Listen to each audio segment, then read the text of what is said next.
Partition, Ouster, and rights of co-tenants. For a review, what I suggest that you do is either have the handout up on the screen or have it printed out in front of you. As we go through the questions, press pause after every question, write down what you think the answer is, then turn it on and listen to what I say the answer is so that you're actually reviewing the material as we go through it. So first, what are the 3 types of tenancies we talked about in class yesterday? The 3 types of tenancies are a tenancy in common, a joint tenancy, and tenancy by the entirety. What distinguishes a joint tenancy from a tenancy in common?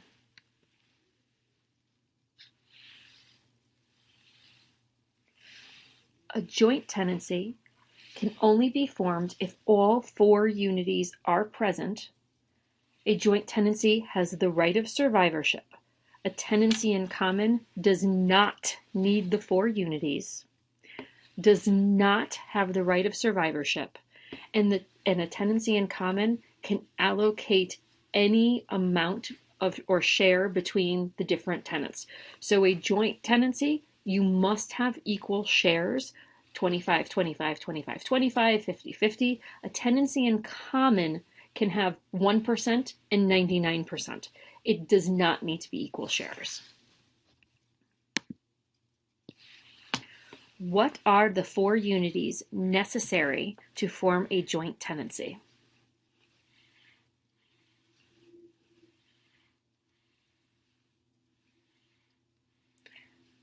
The 4 unities to form a joint tenancy with right of survivorship are time, title, possession, and interest.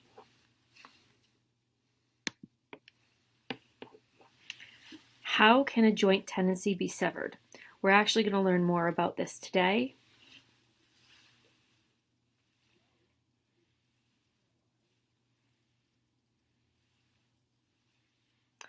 A joint tenancy can be severed when one of the tenants conveys their interest, therefore breaking the unity of time and title. A joint tenancy can also be severed by mutual agreement.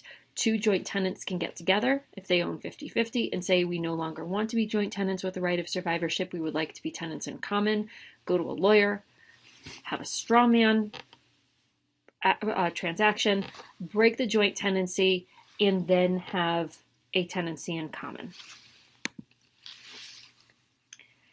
And lastly, what is the modern default tenancy when the grantor's intent is ambiguous?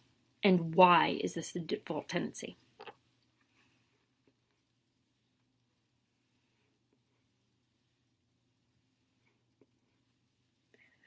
The modern default tenancy is a tenancy in common. The tenancy in common is the modern default tenancy because it provides the most flexibility for both tenants or all tenants, since it doesn't necessarily have to be 2, and it allows for greater alienability.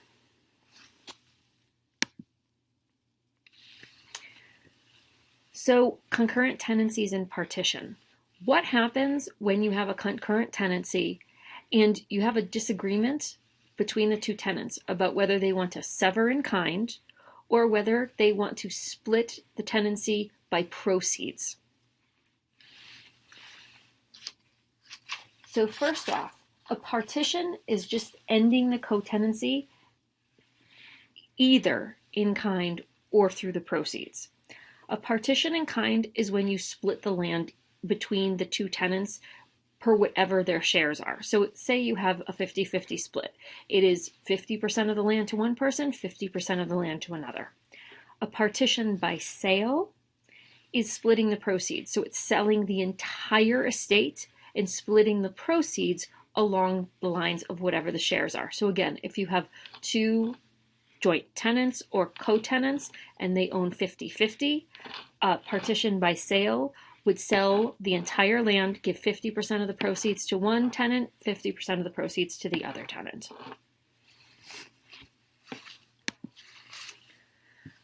Which type of partition is favored by the courts? Courts favor partition in kind. The reason why courts favor partition in kind is a legacy of history. So historically, the courts believed that land was inherently unique. It could not be duplicated. You could not find like land. Therefore, because of that uniqueness, land is treated differently. And therefore, keeping the land, splitting up that very same land so that people have exactly what they were looking for, which is land in a particular place, in a particular setting, is favorable. So to our next case, Arkland versus Harper. This is a picture of the Caudell homestead in West Virginia.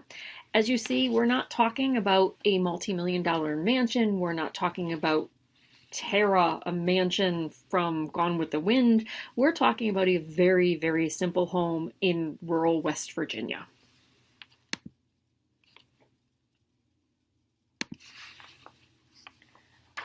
So first you should ask yourself, what is this issue in Arkland versus Harper?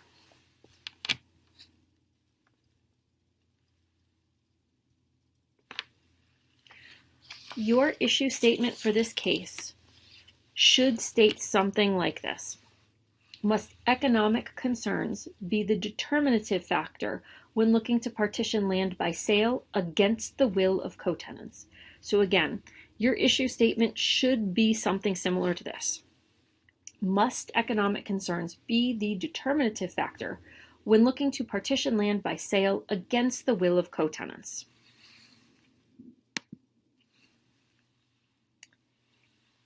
So what is the test that the courts used in West Virginia to overcome the presumption of partition in kind? So first, remember the last slide, partition in kind is what is favored by the courts, splitting land according to whatever the percentage of ownership is, so that people have that unique piece of land that they're seeking. Here you have the fight between the coal company and the Caudell family.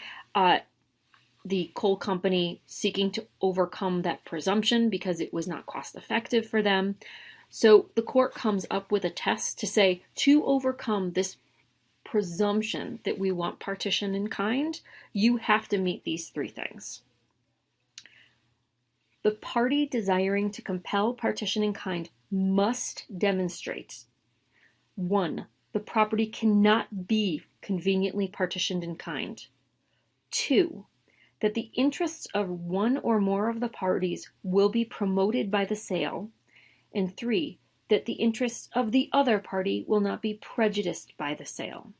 So again, the party desiring to compel partition through sale must demonstrate these three things: that the property cannot be conveniently partitioned in kind, 2, that the interests of one or more parties will be promoted by the sale, and 3, that the interests of the other parties will not be prejudiced by the sale.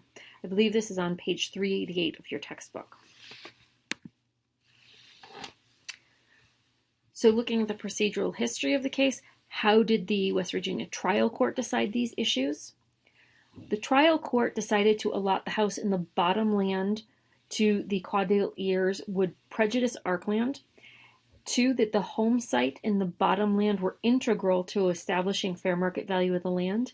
And 3, that the interest of all owners was promoted by the sale. So at trial, the court found that allotting the house and the bottom land to Caudell heirs would prejudice Arkland. That 2, the home site and the bottom land were integral to establishing fair market value of the land. And 3, the interest of all owners was promoted by the sale. When this is appealed to the West Virginia Supreme Court, the Supreme Court overturns the trial court decision because the trial court's findings were based exclusively on economic criteria. And they decide that economic criteria cannot be the sole factor that you look at when meeting the 3-part Arkland test.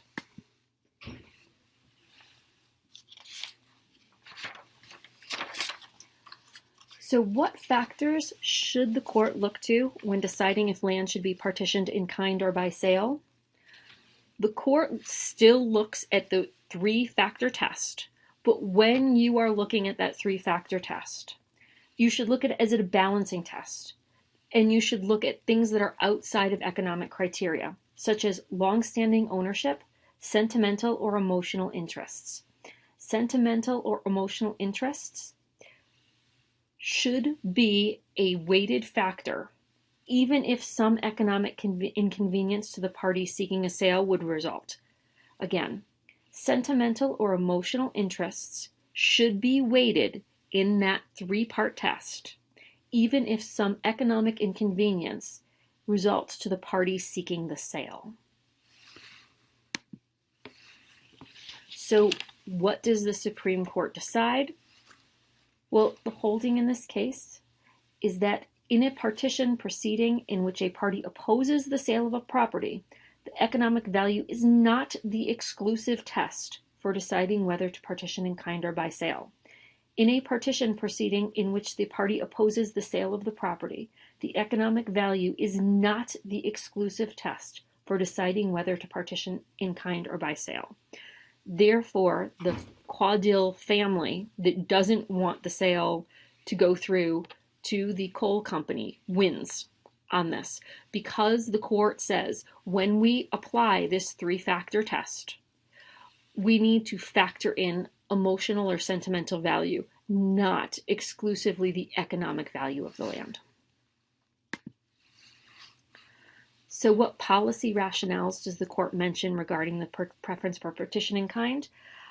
Policy-wise, they want to ensure co-tenants hold the same estates as before the partition. Again, historically, land is considered unique. It can't be replicated. You can't actually get your money's worth because land is inherently different than money. It's inherently different than anything else. Therefore, partitioning in kind is going to be the presumption, and that uniqueness of the land is incredibly important to the court, and they want to see that co-tenants receive the same sort of thing that they had before the partition, which is land. Secondly, they want to avoid the need to impose a sale on unwilling co-tenants. So the court disfavors forcing sales of land on people who are unwilling. It's usually the last choice they can possibly, if there's no other choice, that's what the court will do. But it really is the last thing they want to do. So shifting gears for a minute away from the ARC land test to other co-tenant rights and duties. So when you're accounting for improvements, costs, and rent, there is a rule that says the tenant occupying the whole property does not owe the out-of-possession tenant's rent. So a tenant who lives on the property, but in fact has a co-tenant, does not owe the co-tenant who is not living there rent. However, each co-tenant is responsible for their pro rata share of operating expenses.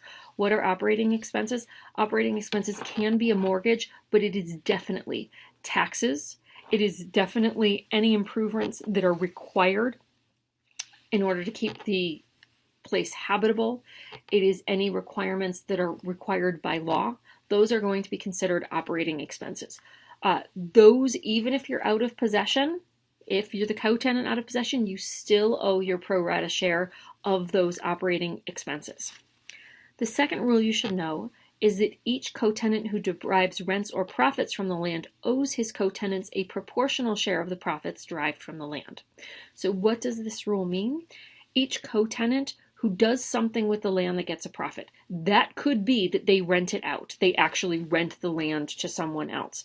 It could also be that they do something on the land that depletes it and means that the co-tenant out of possession would have less of that, whatever that thing is. Whenever that happens, the co-tenant who is getting the rent or profit needs to share proportionally with the other co-tenant. So if one co-tenant is renting all of the land, collecting the rent, then if they have a co-tenant who actually owns another 50%, 50% of the rent goes to that co-tenant. Lastly, a co-tenant who improves the property through renovations cannot expect contribution from her co-tenants, but may seek the increased rental value of property at the time of the sale. So a co-tenant who owns a house but wants to build a mansion would be quite wise to get an appraisal of the original house and keep that appraisal, share it with the co-tenant, build the mansion that they want, but they are going to retain any difference between the sale of the mansion and the sale of the original house. They have to split what would have been the profit on the sale of the original house between the co-tenants, but everything that they put into that mansion, they are going to get back in profits at the time of the sale. They do not need to share those profits on something that they exclusively created. But at the same time, one co-tenant cannot go to the other and say, well, this house is really lovely, I'm going to knock it down, build a mansion, give me 50% of what it's going to cost to build the mansion. No, against the law. Can't do that. So instead, the co-tenant who wants to build a mansion can absolutely build that mansion. They shouldn't be seeking any sort of contribution from their co-tenant, but at the time of sale, they get any profit that comes from building that mansion. So, ouster accounting and contribution. This slide should be entitled When Things Go Really Wrong. So, what is ouster? What constitutes ouster? Well, ouster is when a co-tenant in possession refuses to allow a co-tenant to occupy the property. So it is two co-tenants, one of them hates the other one, bars the doors, and says, you're not coming in. What constitutes ouster? It must be more than words. Ouster must be more than words. It must be active. So think locks, slamming doors, actions to bar entry, putting up chain link fences, chaining the doors. Anything that is actively beyond words to keep out the co-tenant is going to be ouster. How does ouster change the rule regarding rental value for occupancy by a co-tenant? Well, when one co-tenant exclusively lives on the property and ousts their co-tenant, they owe that co-tenant rent for the share that ousted co-tenant cannot use the land. So ouster modifies the rule, waiving payment of rent to co-tenants out of possession. The co-tenant in possession who ousts the co-tenant out of possession owes rent to the co-tenant out of possession. So what is accounting amongst co-tenants? Accounting is an action where a co-tenant seeks his share of rents or profits generated by the property. So thinking of the prior slide and the example I gave, accounting is when one co-tenant is renting the land to someone else. They are therefore receiving profit. They need to share that profit. That's called accounting. So what is contribution? Contribution amongst co-tenant is when one co-tenant seeks contributions from the others for expenses she has paid in operation or maintenance of the property. So contribution is you have a co-tenant who's paying the taxes. They can seek contribution from the co-tenant who didn't pay the taxes for whatever their share of the property is. So if one co-tenant has 75% of the property, another co-tenant has 25%, and they live in a mythical land where taxes are $100 a year, the co-tenant who pays all $100 but owns 75% share can go to the co-tenant who owns 25% and say, give me $25. That is contribution.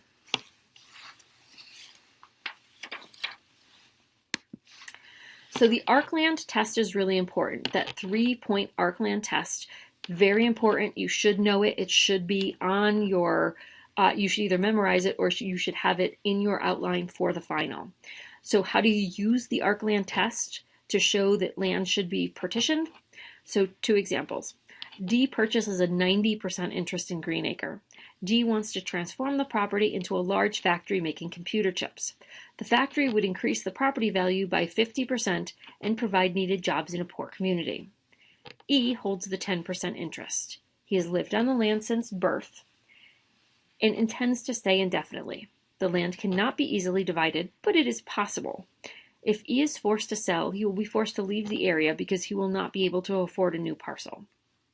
So how, if you applied the ARC-land test, should this land be partitioned? So the ARC-land test is 3 parts, and it's designed to overcome the court's presumption of partition in kind.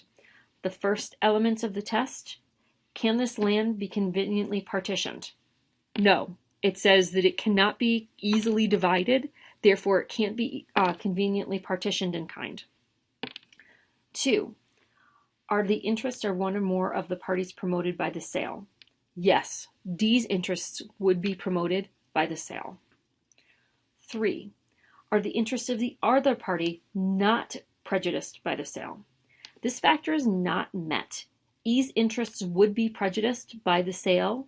He has a strong personal attachment to the land. He would not be able to find adequate shelter if partition by forced sale is allowed. Courts are reticent to force a co-tenant to surrender a home without an adequate substitute. The dissent might argue that the weight of the societal interests favors partition by sale because it's a poor community and they're going to have jobs that are going to benefit the entire community if there is a sale. But this will probably not overcome the presumption for a partition in kind. The court would probably say that you do need to partition in kind in this example. Because it cannot be conveniently partitioned in kind, ways towards sale, that the interest of one or more of the parties will be promoted by the sale, yes. But remember, it's a 3-part balancing test, and the third part of this test weights strongly in favor of E. Because he cannot find another home, because he would be forced off of land that he wants to stay on indefinitely. He's been there since birth, so we can presume that he has strong sentimental or emotional attachments. That third factor is so strong in this hypothetical that you can say that they're going to say partition in kind so that E's not unfairly prejudiced. So moving on to Estevez versus Estevez, I think it's really helpful to see a picture of the Estevez home because this is what they are fighting over. And today that house would be worth probably between $500,000 to $1 million because of where it is located next to New York City, which is hard to believe because that house just is unappealing.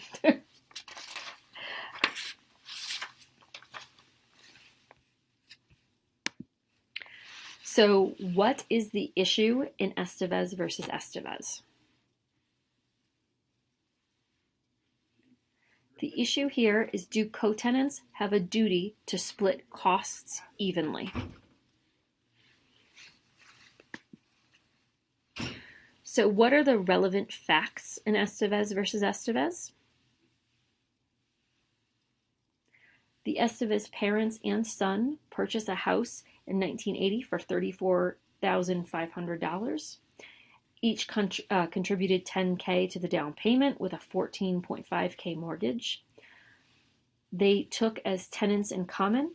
Son moved in for a very limited amount of time, made improvements, and then left for 18 years.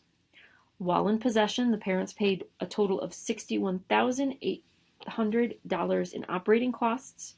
Son did not contribute to the operating costs. Here, the operating costs are considered to be the mortgage, the insurance, the taxes, and the sewer.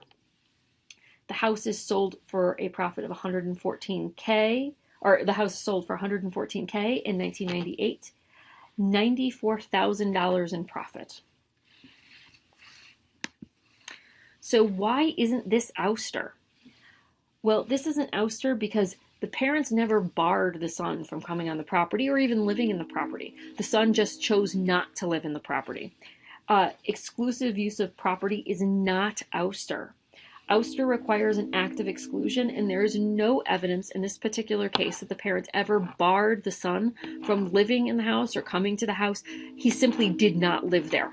Not living there is not ouster. So what is the holding in this case? A non-ousted tenant, in this case the son, may be entitled to an offsetting credit for the reasonable value of the co-tenant's exclusive occupancy when the non-ousting co-tenant demands contribution. I'll read this again. A non-ousted tenant may be entitled to an offsetting credit for the reasonable value of the co-tenant's exclusive occupancy when the non-ousted co-tenant demands contribution. So, when the parents demand that the son give them contribution for the $61,800 in operating expenses, the son is allowed to counter and say, because you had exclusive tenancy during that time, I want a credit for the rent because you were exclusively occupying. This inherently makes a lot of sense. It seems very fair. If you are going to demand that your co-tenant split the costs, but they never lived there, then there should be some sort of payment for the person who's not living there, that's not getting the benefit of the land. However, this holding does create an exception to the rule regarding co-tenants. So remember, the rule regarding co-tenants is that an out-of-possession co-tenant cannot demand rent. In Estevez, they say that this rule, that we're going to create an exception to this broad rule and say that if the co-tenant in possession demands contributions for costs and expenses from the co-tenant that's out of possession, then the out-of-possession co-tenant may demand their fair share of rents and profits. So a little bit about the Estevez calculation. There was $94,453 in profit. We start off by saying each is entitled to half. The parents are entitled to half. The son is entitled to half. The son, you take away $30,949 for the prorated share of operating expenses, but the parents lose $2,000 off the top for the improvements made by the son at the very start when they moved in. And also, you take out half of the fair market value for rent for the 18 years that the son did not live there and the parents had exclusive tenancy. You wind up with a wash. Basically, the $30,000 that the son would have contributed for pro rata share of operating expenses winds up being very similar to half the fair market value for 18 years of exclusive tenancy by the parents. So while the parents wanted all of the money, they wind up coming out exactly as the son would have wanted. So what expenses do co-tenants normally share? A, the sole occupying co-tenant unilaterally builds a greenhouse on Red Acre. A then demands contribution from B. A has not ousted B.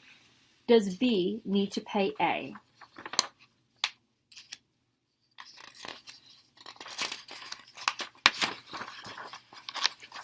No, B does not need to contribute. A may not compel B to contribute to the greenhouse, but A may receive a credit equal to the increased market value produced by the greenhouse. A may only seek increased market value. She may not seek amount expended or cost to construct. So if the house was worth $100,000 without the greenhouse and is worth $125,000 after the greenhouse, then A gets the $25,000 difference. If that greenhouse actually cost $50,000, A does not get $50,000. They only get the $25,000 that is the increased market value at sale. A only gets the increased market value at sale. A does not seek costs, cannot seek to be reimbursed for costs to construct or costs expended. Our second hypothetical, C and D each own equal interest in Blue Acre as tenants in common. C sells all the lumber and coal interest in the property for $200,000. What must C share if C must share anything with D? C must account to D for $100,000, which is D's share of the sale of lumber and coal interests. A co-tenant may remove natural resources on the property without consent of the co-tenants, but must account for the co-tenant's proportional share of any profits derived from that extraction.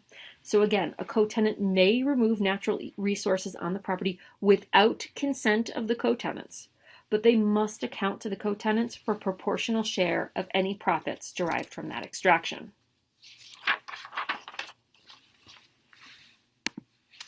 So summing this all up, I apologize, this is teeny tiny writing, but at least you're looking at it on your screen and not in the classroom.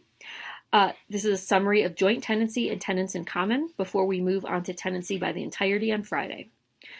A joint tenant must have the 4 unities, and it must be created with specific and unambiguous language. A joint tenancy is not the default. Therefore, it must be created with specific and unambiguous language. You must say joint tenancy with right of survivorship, and you must have all 4 unities.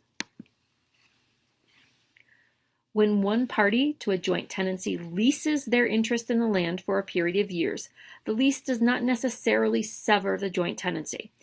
The court says that there are so many obvious ways to sever a joint tenancy that a lease should not do it. You must use one of the clear and unambiguous ways to sever a joint tenancy. A lease will not sever the joint tenancy by itself. Remember, when you're applying the 3-part arc land test, 1, it's a balancing test. 2, economic concerns are not the only factor when considering whether to partition by sale or in kind. The court prefers a partition in kind. The 3-part arc land test is meant to overcome the presumption of a partition in kind. When you're looking at those 3 factors, you may not only look at economic concerns. You must factor in or weigh sentimental, emotional concerns of the tenant who is seeking partition in kind. Absent an ouster, a co-tenant in possession is not liable for rent to their co-tenant. So absent an ouster, remember ouster must be active, it must be chain link fence, new locks on the doors, barring the doors, it must be more than words. If there is an ouster, the co-tenant in possession, absent an ouster, a co-tenant in possession is not liable for rent to their co-tenant. In the event of a sale of commonly owned property, an owner who paid less than their fair share of expenses must account to the co-owner.